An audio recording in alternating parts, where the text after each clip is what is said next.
여러분 안녕하세요. 김정호입니다. 정보의 홍수 속 정말 알아야 하고 꼭 공부해야 하는 경제 이야기, 그것을 들려드리고자 저와 함께하는 멤버십 경제스쿨을 론칭했습니다. 정보가 곧 돈입니다. 정보는 돈이 되죠. 그 정보를 잘 활용한다면 변화하는 세계 경제와 한국 경제에서 어떻게 우리의 자산을 지키고 또 굴려나가야 할지 해답을 얻으실 수 있을 거라고 확신합니다. 오픈된 공간인 유튜브에서는 여러분들의 많은 질문과 의견에 제가 답을 일일이 드리지 못했는데요. 저와 함께 소통하는 유일한 이곳 김정호 교수와 함께하는 멤버십 경제스쿨에서 여러분들과 가까이 소통하고 또 단독으로 공개하는 컨텐츠를 통해 여러분들과 함께 하겠습니다. 여러분 안녕하세요. 오늘은 유럽의 전쟁과 경제 이야기입니다. 스웨덴의 군 총사령관 미카엘 바이덴이라고 하는 사람이 스웨덴 국민들에게 이렇게 경고를 했어요. 전쟁이 곧 터질 수 있으니 단단히 준비하라, 이런 경고했던 거죠. 국민들은 당연히 패닉에 빠졌겠죠.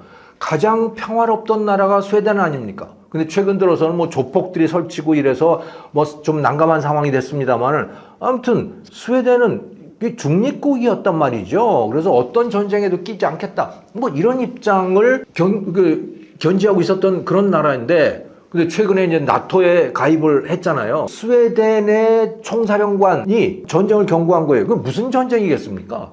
당연히 러시아로부터의 침략 전쟁을 말한 겁니다. 그래서 이제 스웨덴 국민들은 뭐 난리가 난 거예요. 비상식량 준비하고 비상 물품들 준비하고 그런 사람들이 많아졌답니다. 자, 이 지도는요, 이게 나토의 지도, 나토 회원국들 지도를 보여주는 거거든요. 그래서 파란색으로 된 게 나토 회원국이고요. 여기 스웨덴은 하늘색 비슷하게 되어 있는데, 예, 이게 이제 스웨덴이 지금은 저것도 스웨덴도 파란색으로 되어 있어요. 파란색으로 변했는데, 이게 스웨덴이 나토 가입 신청을 했을 당시에, 그리고 가입 승인은 되지 않았을 당시의 지도인 겁니다. 자, 그래서 이 지도를 한번 가만히 한번 보세요. 이 나토 회원국들. 러시아는 나토를 자신의 적대 세력으로 보는 거예요. 자기의 안보에 대한 직접적인 위협으로 보는 것이죠. 자, 그런데 스웨덴이 러시아로부터의 침략 전쟁을 경고를 하고 나선 거예요, 국민들한테. 근데 스웨덴을 한번 보세요. 러시아하고 직접 국경을 접하고 있지도 않잖아요. 그 중간에 핀란드도 있고, 뭐 거기 발트 3국도 있는 거예요. 리투아니아, 에스토니아 뭐 이런 나라들요. 그런데 그 스웨덴이 전쟁에 대한 공포를 느끼고 있는 것입니다.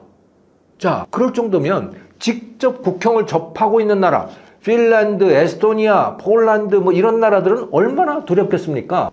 사실 가장 위험한 나라는 폴란드예요. 왜냐하면 직접 국경을 접하지는 않지만 벨라루스하고 우크라이나하고 접경을 하고 있잖아요, 폴란드가. 그런데 벨라루스는 이미 러시아 편입니다. 러시아의 속구가 비슷해요.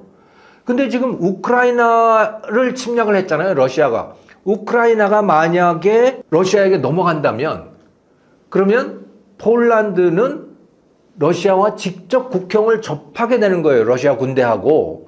근데 러시아의 입장에서는 폴란드를 먹게 되면 유럽에서 가장 강력한 나라인 독일하고 접경을 하게 되잖아요. 그러니까 푸틴으로서는 이 폴란드라는 나라가 아주 탐나는 먹잇감인 셈인 거죠. 그래서 러시아하고 국경을 접하고 있는 나라들은 말할 것도 없고, 폴란드 같은 나라들조차 러시아의 위협을 굉장히 심각하게 느끼고 있다, 이렇게 이해를 하면 될 것 같아요. 그래서 폴란드는 2022년 2월에 러시아가 우크라이나를 전면 침공하자마자 자기들이 보유하고 있던 기존 무기들을 대거 우크라이나에다가 원조를 해줬습니다. 군사 원조를 해준 거예요, 폴란드가. 그러니까 잘 싸워달라고 하는 부탁인 것이죠. 그리고 우크라이나에서 그 난 피난민들이 얼마나 많겠어요. 전쟁을 피해서 어딘간 가야 될 거 아니에요. 그 피난민들을 또 굉장히 많은 숫자를 폴란드가 받아줬어요. 자, 그리고 나서 폴란드가 뭘 했느냐. 그냥 병기고가 무기창이 비었을 거 아닙니까. 폴란드 그 우크라이나에다가 다 그렇게 원조를 해줬으니까, 군사 원조를 해줬으니까 그 병기고를 새로 채워야 되는데, 그런데 이걸 유럽산 무기로 채우려고 하니까 거기 공장이 제대로 안 돌아가는 거예요. 그래서 여기저기 찾아 돌아다니다가 찾은 데가 어디예요? 바로 코리아인 거예요. 사우스 코리아인 거예요. 그래서 한국산 무기들을 이렇게 대거 구매를 해간 거 아닙니까? 예, 자주포, 탱크도 그렇고 그런 것 한국산 무기들을 그렇게 가져가게 된 거죠. 이렇게 하면서 폴란드는 우크라이나에게 무기를 줘서 우크라이나가 대신 러시아와 싸울 수 있게 도와주면서 동시에 낡은 소련제 또 러시아제 무기들, 폴란드가 갖고 있던 무기들이 대개 그 러시아제 무기들이었단 말이에요.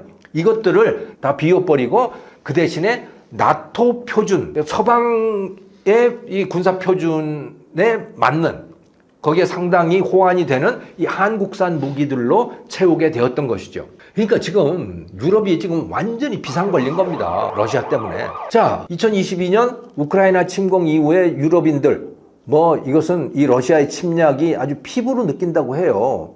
그런데 이건 정말 충격이었던 것이죠. 유럽의 야당 정치인들 중에는요, 미국 대통령, 특히 트럼프 당시 트럼프 대통령보다도 푸틴을 더 좋아하는 사람들이 많았어요. 유럽의 정치인들 중에는. 그런데 그 믿었던 푸틴이 말이죠. 기대를 저버리고 나토 회원국이 될 수도 있는 이 우크라이나를 침공을 한 겁니다. 그러니까 나토 회원국들, 이게 유럽 나라들은 대부분 나토 회원국들이잖아요. 전부 다 정말 충격을 받게 된 거죠. 그래서 이제 누구도 러시아를 믿을 수 없는 상황이 되어버린 거예요. 이것은 그 분석 기사들을 읽어보면 미국인들이 9.11 테러 때 뉴욕의 무역센터 건물 이런 거 그 비행기로 테러를 해가지고 그게 붕괴되고 하는 그 사건이 있었잖아요. 20년 전에. 그때 미국인들이 느꼈던 그 공포와 황당함, 이런 감정하고 비슷했다고 합니다. 이 러시아의 우크라이나 침공이 유럽인들에게 미쳤던 정서적인 영향이 그러했다고 하는 것이죠. 자, 그런데 우리나라에도 이 유럽 전쟁은 먼 남의 나라의 얘기가 아닌 거예요. 왜냐하면 우리 대한민국은 이 서방 자유주의 진영에서 굉장히 중요한 무기 공급국이 되어 있기 때문에 그렇습니다. 이미 폴란드에게 했던 것처럼 유럽 국가들이 필요로 하는 무기의 상당 부분을 한국이 공급하게 되지 않을까, 저는 이렇게 전망을 하고 있어요. 왜냐하면 유럽 나라들이 자기들이 필요로 하는 무기를 충분히 스스로 생산을 할 수가 없어요.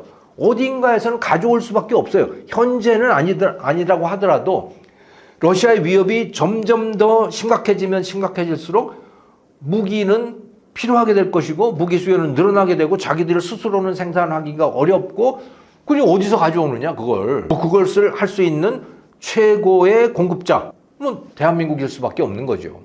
그래서 우리나라 대통령이 나토 정상회의에 초대 손님으로 참석하고 그랬었잖아요. 그렇게 했던 굉장히 중요한 이유 중에 하나, 바로 이런 맥락 속에 있다고 보시면 되는 거죠. 자, 이 유럽은 나토, 북대서양조약기구라고 하는 이 집단 방위 체제로 서로 연결이 돼 있죠. 서로 하나로 엉켜 있죠. 이 나토라고 하는 거는 그럼 어떤 원칙이냐? 이것은 회원국 하나가 침략을 당하면 다른 모든 회원국에 대한 침략으로 간주한다. 이게 바로 이들의 원칙인 겁니다. 그러니까 누구 하나가 침략을 당하면 다른 모든 회원국들이 다 참전을 한다. 이런 말이기도 한 겁니다. 근데 지금 러시아의 공격을 받고 있는 우크라이나는 나토 회원국이 아니에요. 나토에 나 좀 받아줘 하고 계속 협상을 벌이고는 있었지만 회원국은 아닌 거예요. 그러니까 우크라이나에는 기존의 그 나토 회원국들이 참전을 안 하는 거죠. 그런데 만약에 폴란드라든가 리투아니아, 에스토니아 같은 이 나토 회원국이 러시아로부터 공격을 당하게 되면 어떻게 되느냐? 독일, 프랑스, 또 스웨덴 이런 나라들이 다 그 전쟁에 참전을 하게 된다는 말인 거죠. 그러니까 나토 회원국을 공격을 하게 되면 바로 유럽 전체와 전쟁을 벌이게 된다는 거예요. 러시아 대 유럽.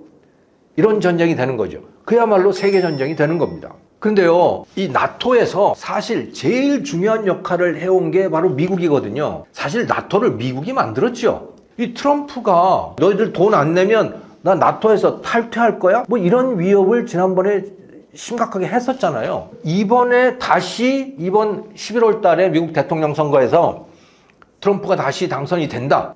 가능성 거의 반반이더라고요. 바이든하고 트럼프하고. 자, 그렇게 되면 미국이 나토에서 탈퇴할 가능성 배제할 수 없습니다. 자, 이러면 유럽은 정말 큰일이 난 겁니다. 동유럽은 다 이 소련, 러시아의 영토였잖아요. 러시아의 위성국가였고 다 그랬잖아요. 그런데 이 서유럽은 사실 군사력이 그렇게 강하지 않았어요. 군사력이 강했던 데는 미국인 거죠. 그러니까 사실상 미국이 서유럽을 지켜왔던 겁니다. 예, 그런데 그 미국이 빠져나가고 나면 그러면 유럽은 스스로를 어떻게 지키느냐? 정말 고민인 거예요. 국제전략문제연구소 IISS라고 하는 이 기관이 만약에 러시아가 폴란드나 리투아니아 같은 이런 동유럽 국가들을 침공할 경우에 이거 다 이제 나토 회원국들 아닙니까? 여기에 미국이 파견할 군사력 그게 어느 정도나 될까라고 하는 걸 추정을 했는데 대체로 병력은 6만 명의 미군이 올 것이다.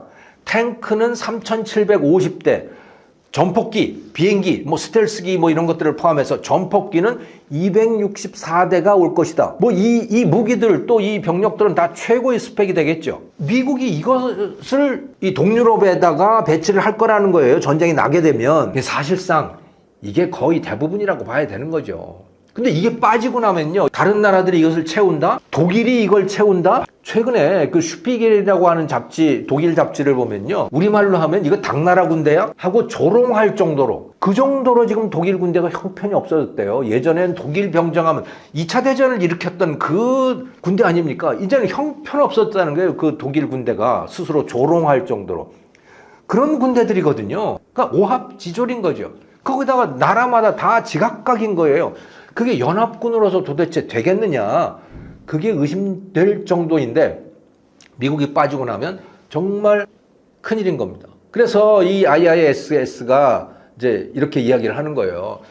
폴란드와 리투아니아 이런 데 대한 러시아 공격을 미군 없이 방어를 하려면 지금부터 20년간 치열하게 준비를 해야 된다. 이런 이야기예요. 20년 동안 준비를 해야 겨우 러시아를 막아낼 수 있다는 거예요. 그런데 지금 당장 미국이 빠져나가면 큰일인 거죠.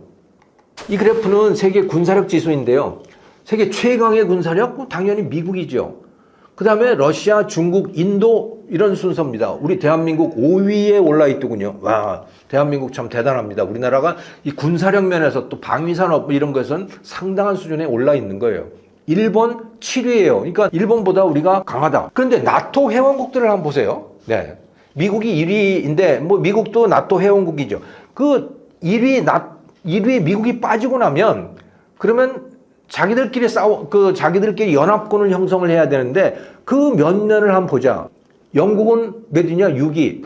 터키가 8위. 이탈리아 10위예요. 이런 나라들이 연합군을 형성해서 러시아하고 제대로 싸운다? 글쎄요. 아마 중구난방일 가능성은 높습니다. 무기 체계만 해도 그렇대요.